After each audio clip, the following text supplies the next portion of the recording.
J.K. Yadav Films present.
गलिए पगली के याद में गल रे गलिए पगली के याद में गल रे सोचला करी है ऐसन दिन देखबै टूटल दिल जिंदगी भर रखबै याबै छै याद ओकर हर पल रे गलिए पगली के याद में गल रे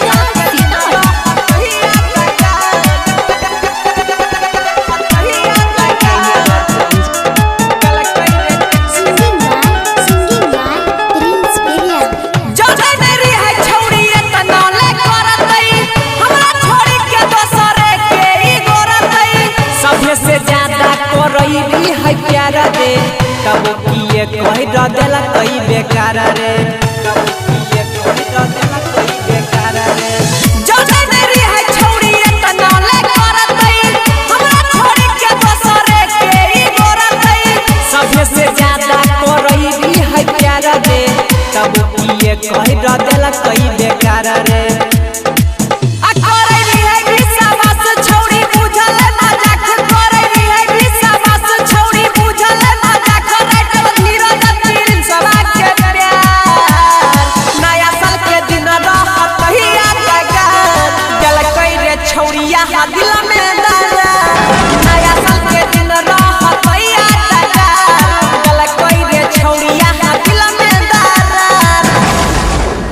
J.K. Yadav Films